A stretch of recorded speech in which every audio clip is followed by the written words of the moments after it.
ሰላም ጤና ይስጥልን እንደምን ቆያችሁ ውድ ተከታታዮቻችን ይህ የንጋት ቲዩብ ቻናላችን ነው። የሰዓቱን ዋና መረጃዎችን በማስቀደም እንጀምራለን።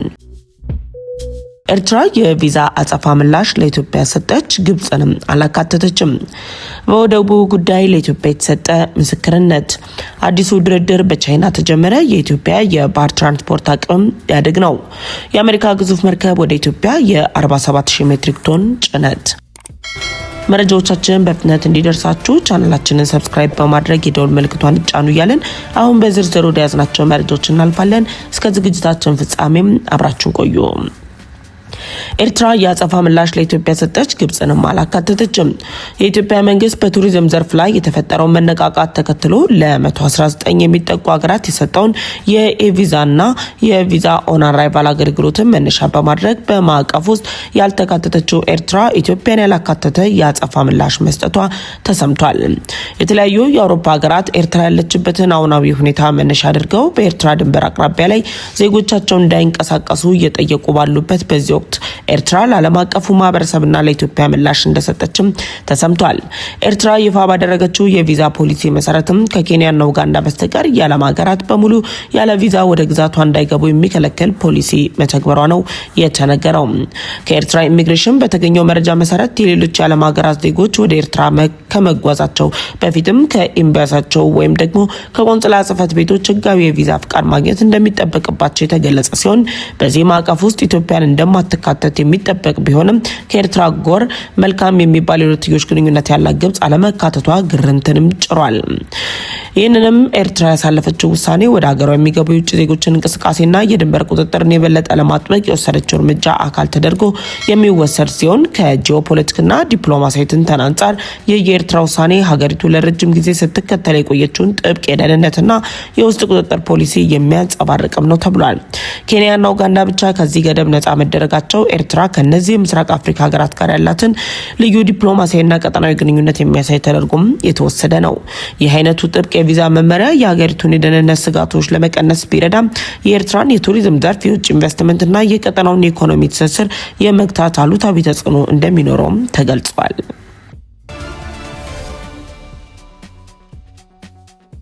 በወደቡ ጉዳይ ለኢትዮጵያ የተሰጠው ምስክርነት። በኤርትራ ግብጽና ሶማሊያ የጋራ መግለጫ መሰረት ኢትዮጵያ የቀይ ባህር አካል አይደለችም የሚል መግለጫ ባወጡ ማግስት ለኢትዮጵያ በቀይ ባህር ጥያቄው ላይ ምስክርነት ተሰጥቷል። ለኢትዮጵያ ምስክርነት የሰጡት ሊቢያዊ ምሁር ፕሮፌሰር ሳድ ሳላም ኢትዮጵያ በአብዛኛው የታሪክ ዘመኗ የባህር በር የነበራት ሀገር መሆኗን፣ አሁን ላይ ያላት የባህር በር ፍላጎትም የህግ መሪዎችን፣ ዓለም አቀፍ ህግንና ክልላዊ ስምምነቶችን መሰረት ያደረገ መሆኑን በይፋም አረጋግጧል። ይህም የምሁሩ ንግግር የኢትዮጵያን የባህር በር ጥያቄ ህገወጥ አድርገው ለሚያቀርቡት ግብጽና ኤርትራ በቂ ምላሽ የሰጠ ሆኗል። ፕሮፌሰሩ ለፐልስ ኦፍ አፍሪካ በሰጡት ቃለ ምልልስ እንዳመላከቱት የኢትዮጵያ ታሪካዊ መሰረትና መልክዓ ምድራዊ አቀማመጥ ለቀይ ባህር ካላት ቅርበት ጋር ተደማምሮ ሀገሪቱ በቀጠናው አሳታፊና የሁሉንም ወገኖች ጥቅም የሚያስከብር የትብብር መፍትሄዎችን ለመፈለግ የምታቀርበውን አምክንዮ በእጅጉ የሚደግፍ መሆኑን ገልጸዋል። የኢትዮጵያ የባህር በር ጥያቄ ከታሪክም ሆነ ከወቅታዊ እውነታዎች አንጻር አደባባይ የወጣ መብት እንጂ ከባዶ የተነሳ ፍላጎት አለመሆኑንም አስገንዝበዋል። ፕሮፌሰር ሳድ ሳላማ ኢትዮጵያ የባህር በር ለማግኘት የምታደርገውን ጥረት የምታቀርበው ጥያቄ ከጎረቤት ሀገራት ወይም ደግሞ የባህር ጠረፍ ካላቸው ቀጠናዊ አካላት የሚሰጥ ስጦታ ወይም ችሮታ ተደርጎ ሊወሰድ እንደማይገባ አጽንኦት ሰጥተው ተናግረዋል። የባህር በር ጦት የኢኮኖሚ እድገትና የንግድ ፍሰትን ከመግታት አኳያ ቀጠናዊ ትስስርና የጋራ ልማትን ማዕከል ያደረጉ ውይይቶች መሄዳቸው ለአካባቢው ዘላቂ ሰላምና እድገት ወሳኝ መሆኑ ነው የተጠቆመው። ይህ የሊቢያው ፕሮፌሰር ማብራሪያም ኢትዮጵያ በዲፕሎማሲያዊና በህጋዊ መንገድ የባህር በር ለማግኘት የምታደርገውን ጥረት ትክክለኛነት የሚያረጋግጥና በዓለም አቀፍ ምሁራን ዘንድ የታየ አዎንታዊ ምስክርነት ሆኖም ተመዝግቧል። አዲሱ ድርድር በቻይና ተጀመረ። የኢትዮጵያ ባህር ትራንስፖርት አቅም ሊያድግ ነው። የኢትዮጵያ መንግስት ከቻይና ጋር አዲስ ድርድር መጀመሩን የሚገልጹ መረጃ ይፋ ወጥቷል። የኢትዮጵያን የቀይ ባህር ጥያቄ ከተነሳበት ጊዜ ጀምሮ ራሱን እያዘመነና በመርከብ አቅሙ እያጠናከረ የመጣው የኢትዮጵያ ባህር ትራንስፖርትና ሎጂስቲክ አገልግሎት ድርጅት የጀመረው አዲስ ድርድር የብዙዎችን ትኩረትም አግኝቷል። የኢትዮጵያ ባህር ትራንስፖርት ሎጂስቲክ አገልግሎት ድርጅት ከፍተኛ ልዑክ ቡድን ወደ ቻይና ባደረገው ጉዞ ወደ ቀይ ባህር ለመመለስ እየሞከረ እየሞከረች ያለችው ኢትዮጵያ የመርከብ ስብስብ ቁጥሯን ወደ 16 ለማሳደግ ቀጥተኛ የግዢ ድርድር እያደረገች መሆኑ ነው የተነገረው። የኢትዮጵያ ባህር ትራንስፖርትና ሎጂስቲክ አገልግሎት ድርጅት ዋና ስራ አስፈጻሚ አቶ አብዱል በር ሸምሱ የሚመራ ከፍተኛ ቴክኒክ ቡድን በቻይና በሚገኙ የመርከብ ግንባታ ማዕከላት በመገኘት አዳዲስና ያገለገሉ መርከቦችን ለመግዛት የፊት ለፊት የቴክኒክና የዋጋ ድርድር እያካሄደ ሲሆን በድርድሩም ሊገዙ የታሰቡ 6 መርከቦች ላይ ምልከታን አድርጓል። የኢትዮጵያ ባህር ትራንስፖርትና ሎጂስቲክ አገልግሎት ድርጅት የተመለከታቸው 2 አዳዲስ ግዙፍ መርከቦች ለከባድ ቁሳቁሶችና ለተለያዩ አገልግሎቶች የሚውሉ ሁለገብና የከባድ ጭነት ወይም ደግሞ መልቲ ፐርፐስ ሄቪ ሊፍት መርከቦች ሲሆኑ እንዲሁም 3 ተጨማሪ ደረቅ ጭነት መርከቦች የድርድሩ አካል ሆነው እየቀረቡም ነው። የደረቅ ጭነት መርከቦቹ የጅምላ ደረቅ ጭነቶችን ለማጓጓዝ የሚያገለግሉና በጥሩ ሁኔታ ላይ ያሉ ያገለገሉ መርከቦች መሆናቸውም ተሰምቷል። ሌላው የድርድሩ አካል የሆነው አንድ ኮንቴነር መርከብ የኮንቴነር ጭነቶችን በፍጥነትና በብዛት ለማጓጓዝ የሚረዳም ነው። የኢትዮጵያ ባህር ትራንስፖርትና ሎጂስቲክ አገልግሎት ድርጅት የሚፈጽመው የግዢ እንቅስቃሴ በገንዘብ ሚኒስቴር በኩል የተቋቋመውን የማጓጓዣ አቅም ለማስፋፋት የሰጠውን ስልታዊ ፍቃድና አቅጣጫ ተከትሎ እየተከናወነ ያለ ሲሆን እያደገ ከመጣው የኢትዮጵያ ኢኮኖሚ እድገት ጋር ተያይዞ ድርድሩ በስኬት የሚጠናቀቅ ከሆነ የሀገሪቱ የመርከብ ቁጥር 16 የሚሆን መሆኑም እየተነገረ ይገኛል።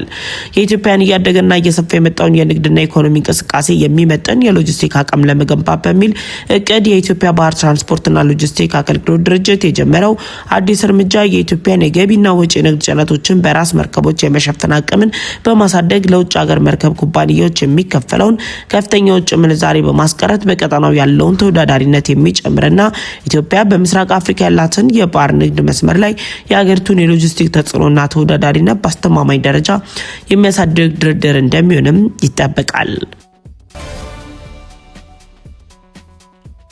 በመጨረሻም የአሜሪካ ግዙፍ መርከብ ወደ ኢትዮጵያ የ47000 ሜትሪክ ቶን ጭነት። ኢትዮጵያ ከተለያዩ ሀገራት ጋር ያላትን የሁለትዮሽ የንግድ ግንኙነት እያሳደገች መምጣቷን ተከትሎ የአሜሪካ ግዙፍ መርከብ የ47000 ሜትሪክ ቶን ጭነት ጭኖ ወደ ኢትዮጵያ ሊገባ መሆኑ ተሰምቷል። ወደ ኢትዮጵያ እየመጣ ያለው በአሜሪካ ባንዲራ ስር የምትንቀሳቀሰው ሊበርቲ ግሎሪ የተሰኘችው የጭነት መርከብ የአትላንቲክ ውቅያኖስ ጉዞዋን በማጠናቀቅ በአሁኑ ወቅት የደቡብ አፍሪካን የባህር ዳርቻ ይዛ ወደ ህንድ ውቅያኖስ ወደ ኢትዮጵያ በመዞር ላይ መሆኗም ተሰምቷል። መርከቧ በአሜሪካ አርሶ አደሮች የተመረተ 47000 ሜትሪክ ቶን ስንዴና ማሽላ ጭና ወደ ኢትዮጵያ የምታደርገው ጉዞ የመጨረሻ ምዕራፍ መጀመሩን የተሰማ ሲሆን መሰል እንቅስቃሴዎች የኢትዮጵያን የባህር በር አማራጮች በህንድ ውቅያኖስ ማስፋቷን የሚያረጋግጥም ሆኗል። ወደ ኢትዮጵያ እየገባ ያለው መርከብ በተመለከተ መግለጫ የሰጡት የአሜሪካ ግብርና ሚኒስቴር በይፋዊ የኤክስ ገጹ ባስተላለፈው መልእክት የሰብአዊ ድጋፍ የአሜሪካን አርሶ አደሮች የሚያግዝና የቀጠናው የምግብ ዋስትናን ለማጠናከር ትልቅ አስተዋጽኦ ያለው ሲሆን በሚኒስቴሩ መስሪያ ቤት በኩል በመርከቧ ሰራተኞችና ለዚህ ወሳኝ ሰብአዊ ተልዕኮ አስተዋጽኦ ባደረጉ አካላት ዙሪያ የተሰማውን ኩራትም አስታውቋል። የአሜሪካ መንግስት ዩኤስኤድ በፉድ ፎር ፒስ መርሃ ግብር አካል የሆነው በሊበርቲ ግሎሪ መርከብ በግምት 37000 ቶን ማሽላና 9200 ቶን ስንዴ ወደ ኢትዮጵያ መላክ በጦርነት ድርቅና እንዲሁም በተለያዩ አሻጋሪ ሁኔታዎች በሚስተናገዱ አካባቢዎች በተለይም በሰሜን ምስራቅና ደቡብ አካባቢ ላሉ ሰዎች አስቸኳይ የምግብ ድጋፍ የሚሰጥ ነው ተብሏል።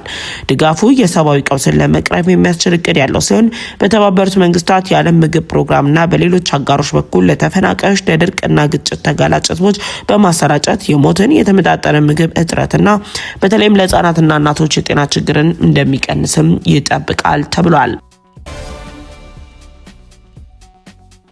የሰዓቱ መረጃዎች ያስደመጣችሁ የንጋት ቲዩብ ቻናላችን ነው። ለንጋት ቲዩብ ቻናላችን አዲስ ከሆናችሁ የደወል ምልክቷን ተጭናችሁ ቻናላችንን ሰብስክራይብ በማድረግ ቤተሰብ እንድትሆኑ ጋበዝናችሁ።